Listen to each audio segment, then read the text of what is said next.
La région Auvergne-Rhône-Alpes vous présente Lyon Business.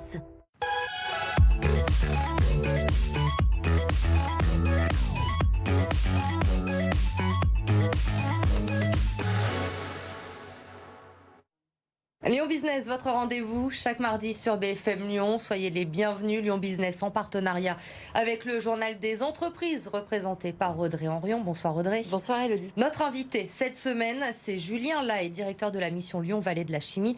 Bonsoir et Bonsoir. Merci d'avoir accepté notre invitation. La Vallée de la Chimie, d'abord, on va peut-être expliquer ce que ça représente. Ça fait partie des 10 plus grandes plateformes industrielles du territoire, étendues sur 400 hectares au sud de Lyon, 14 communes.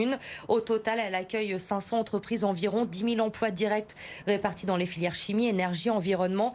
Parmi les entreprises installées dans la vallée de la chimie, il y a la raffinerie Total, évidemment, Air Liquide, Solvay, Elkem Silicon ou encore Novacil. Alors aujourd'hui, Julien Lahaye, la vallée de la chimie représente 26% des gaz à effet de serre de la métropole. Grégory Doucet, le maire de Lyon, a déclaré la ville en état d'urgence climatique. Comment faire pour réduire ce chiffre ? Très bonne question, merci beaucoup, merci pour votre invitation. Effectivement, la vallée de la chimie représente 26%, plus d'un quart de toutes les émissions de CO2 du territoire métropolitain. À la fois, effectivement, c'est une contrainte forte et en même temps, c'est une chance parce qu'on sait d'où on part et on est tous engagés, industriels, métropoles, les collectivités, pour définir une trajectoire de décarbonation, de réduction des émissions de CO2 et on investit conjointement à la fois nos grands industriels, leur filière professionnelle, France Chimie, avec les pôles de compétitivité, en particulier Accélera, pour engager une réduction d'environ 30% des émissions de CO2 d'ici 2030. Alors la vallée de la chimie veut expérimenter l'hydrogène, non pas simplement comme une énergie pour se déplacer, mais aussi une énergie pour nourrir ses industries. Est-ce que ça peut changer le visage de la vallée de la chimie et la rendre plus verte ?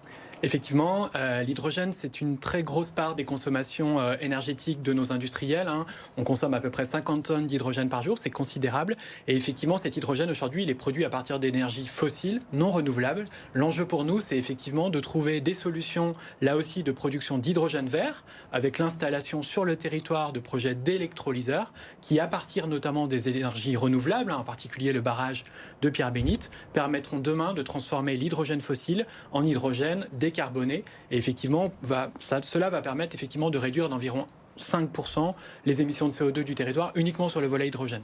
Alors, Emeline Baume, la vice-présidente à l'économie à la métropole, a déclaré récemment que la vallée de la chimie était un atout pour notre territoire. Un consortium a même été créé. La métropole s'associe à 10 entreprises de la vallée de la chimie. C'est quoi le but de ce consortium ?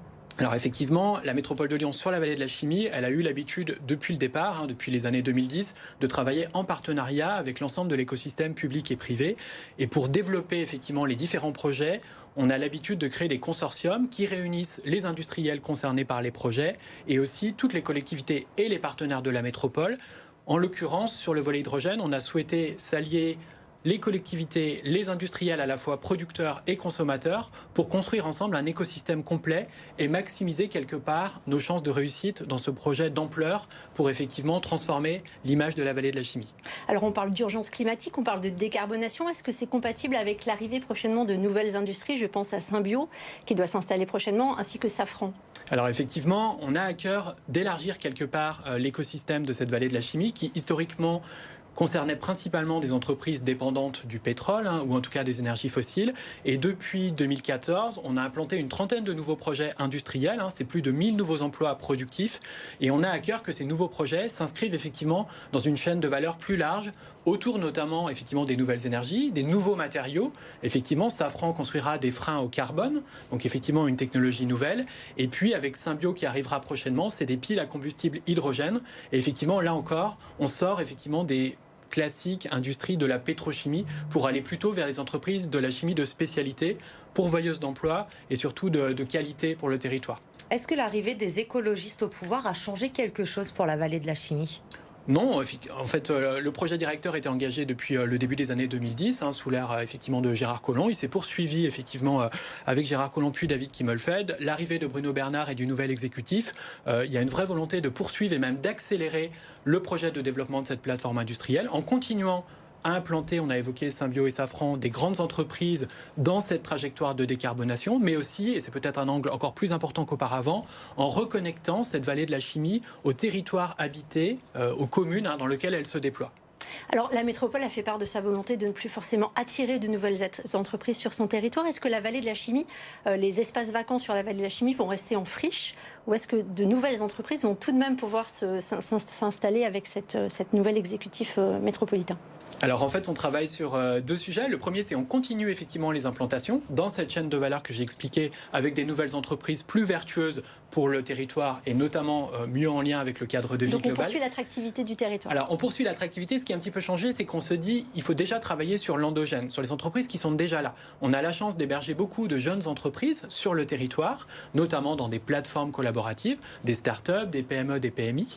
Et ces entreprises, aujourd'hui, quand elles se développent, quand elles rentrent dans des phases d'industrialisation, on avait tendance malheureusement à ne pas forcément leur proposer de solutions, à défaut d'avoir un terrain ou un bâtiment immédiatement disponible.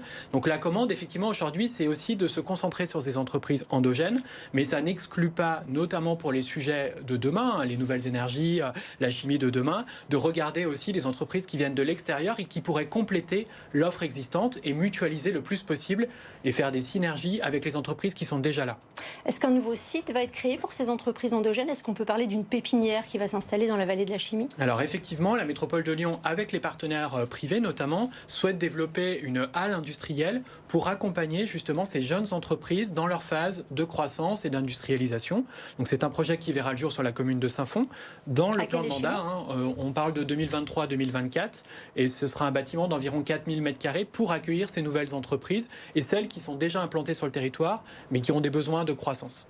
Alors, on est dans la vallée de la chimie, c'est une zone qui est classée Céveso, c'est-à-dire qu'il y a des risques liés aux produits qui sont manipulés. On a tous en tête l'accident de Lubrizol en 2019, ainsi que l'explosion à Beyrouth l'été dernier.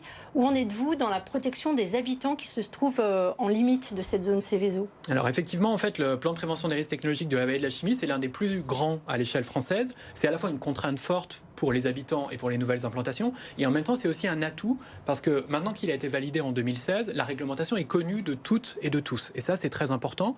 Le plan de prévention des risques technologiques prévoit 5500 réhabilitations de logements pour les rendre compatibles avec la présence des entreprises à risque. Logements actuellement habités. Exactement, logements actuellement habités. Et sur ces 5500 logements, la métropole de Lyon a pris le sujet à bras-le-corps, a mis en place un dispositif d'accompagnement des propriétaires.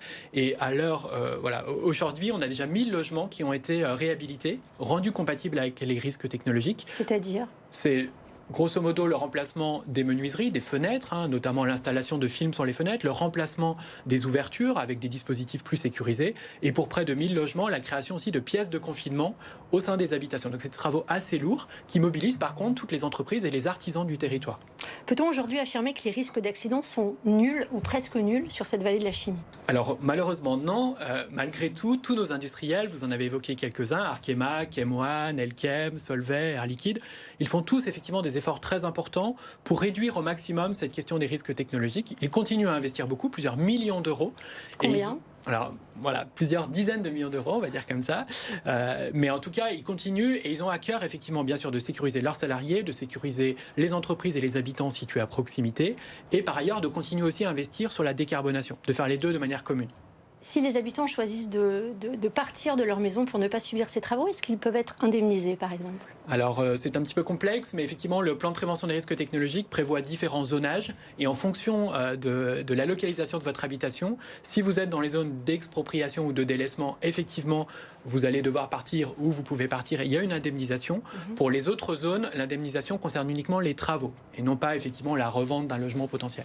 Enfin, il y a 3 entreprises qui doivent être expropriées de cette zone Céveso parce que trop proche des zones à risque, justement. Où en est-on de cette expropriation? Alors effectivement, on a 3 entreprises qui sont situées sur l'île du Rhône, donc au niveau de Solèze. Ces entreprises sont en zone d'expropriation et l'État, effectivement les services de l'État sont directement mobilisés. La métropole les accompagne pour trouver des solutions de relocalisation de ces activités économiques. C'est au total près d'une centaine d'emplois. Et effectivement, les services de l'État avancent. Alors c'est un projet complexe et compliqué, mais on espère effectivement trouver une solution d'ici 2023 sur ces 3 entreprises. Merci Julien Lahaye d'avoir répondu à nos questions. Beaucoup. Vous restez avec nous. On va passer à l'info de la semaine dans Lyon Business. C'est la société lyonnaise Obiz qui est spécialisée dans le marketing relationnel qui va entrer en bourse pour accélérer son développement. En 2020, son chiffre d'affaires s'est élevé à 15,4 millions d'euros. Une progression de 62% sur une année seulement. L'objectif de l'entreprise, il est clair, les 50 millions d'euros d'ici 2025. Obiz qui prend même la 2e place du classement réalisé par les Échos et Statista qui répertorie les champions de la croissance 2021 dans le secteur des médias et de la communication avec un taux de croissance assez incroyable, un taux de croissance de 392%. Et puis le chiffre de la semaine à présent, 10,7 millions d'euros. C'est ce que va coûter la nouvelle baisse des tarifs des TCL votée hier par le Citral, une baisse pour les plus jeunes. À partir du mois de septembre, l'abonnement des 18-25 ans va passer à 25 € par mois, 10 € pour les étudiants boursiers. Les abonnements, en revanche, des 26-64 ans, des plus de 65 ans et des familles nombreuses vont augmenter de 2,3%. Merci beaucoup Julien Lahaye d'avoir été avec nous. Merci Audrey, on se retrouve la semaine prochaine pour un nouveau numéro de Lyon Business. Vous restez avec nous, bien sûr, l'info se poursuit sur BFM Lyon. Très bonne soirée.